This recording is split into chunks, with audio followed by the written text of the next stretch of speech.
Hey, welcome to our explainer. Today, we are diving deep into the brain to figure out something we all experience: pleasure. We're going to look at two really different ways we experience joy.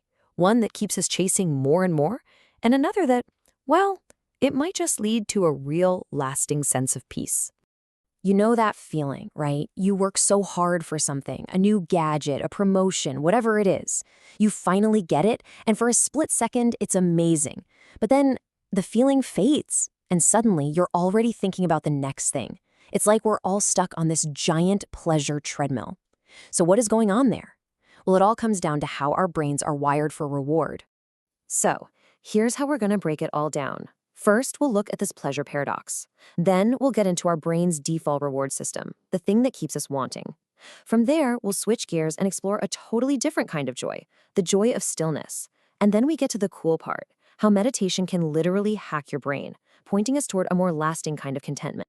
All right, let's dive right into section 1. To understand this paradox, we've got to start with brain's built-in system for motivation. And you'll see it has a pretty interesting quirk. You see, this whole system is basically a feature left over from our evolutionary past. Its one and only job was to get us to go out and find things that would keep us alive: food, water, community.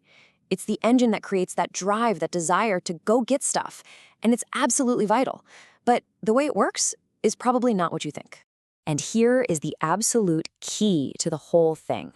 Neuroscientists have figured out that wanting something and liking something are two completely separate systems in the brain.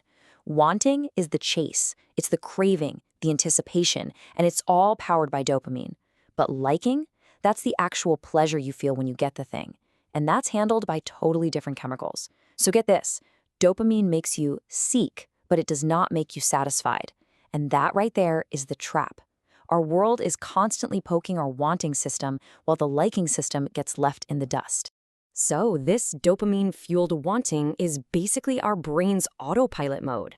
It's the mental background noise that's always running, even when we think we're not thinking about anything. Scientists call this the default mode network, or DMN. You can think of it as your brain's screensaver. It just clicks on whenever you're daydreaming or worrying or just ruminating. And a big part of this network is all about self-referential thought, that endless me internal monologue. When this network is always buzzing, it can really lock us into some pretty negative loops. And those loops often show up as what some researchers call the 4Cs. When that DMN is overactive, it drives us to constantly compare ourselves to others. It pushes us into compulsive habits. It fuels this endless sense of competition with everyone around us. And it can even lead to this unhealthy compromise, where we just try to avoid conflict at all costs. This is our brain on autopilot, stuck in a cycle of wanting. Okay, so that's the problem. But what if there's another way? What if there's a path to pleasure that doesn't involve this endless chase for something outside of ourselves? Well, this is where the joy of stillness comes into play. In meditation practices, they talk about this state called jhana, which basically means meditative absorption. And it's described as this really profound state of pleasure. But, and this is a big but, it's fundamentally different from the dopamine hit you get from a reward. This is what they call a wholesome pleasure. It's generated from the inside out, and it leads to calm and stability, not more craving.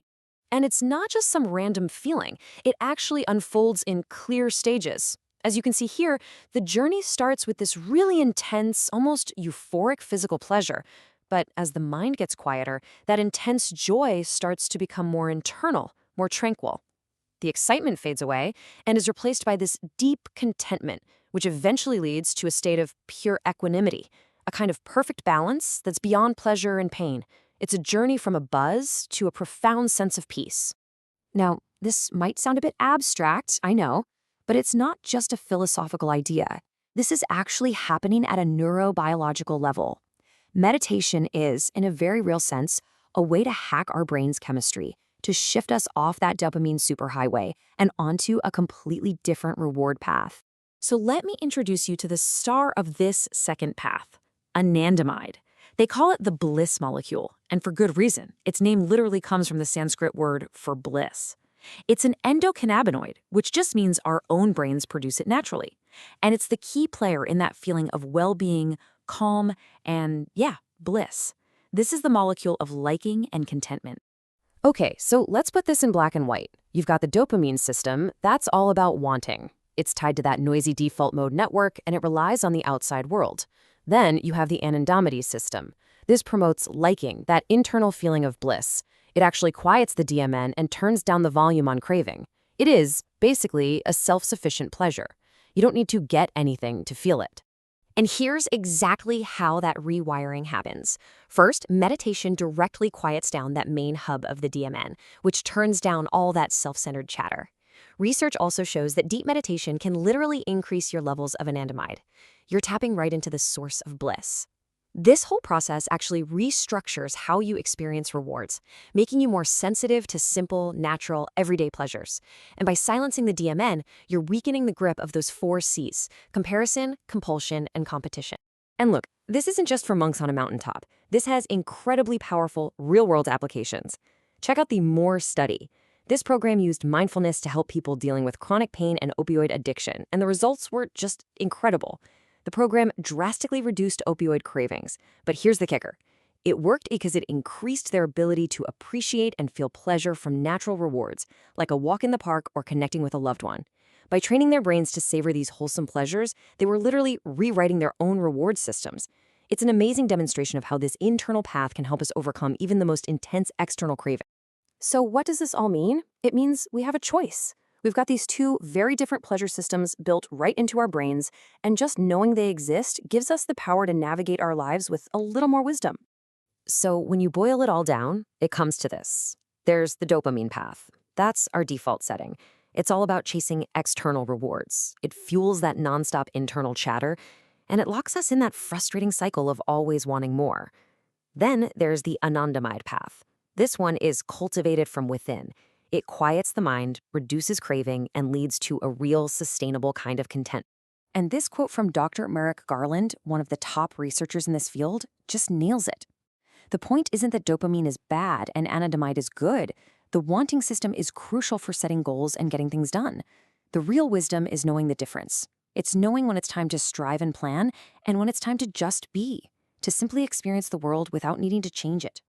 So I'll just leave you with this final thought. In a world that is screaming at us 24/7 to chase the next thing, to buy the next thing, to find the one thing that will finally make us happy, what if the deepest, most lasting pleasures aren't something you can find at all? What if they're right here, inside you, just waiting to be cultivated?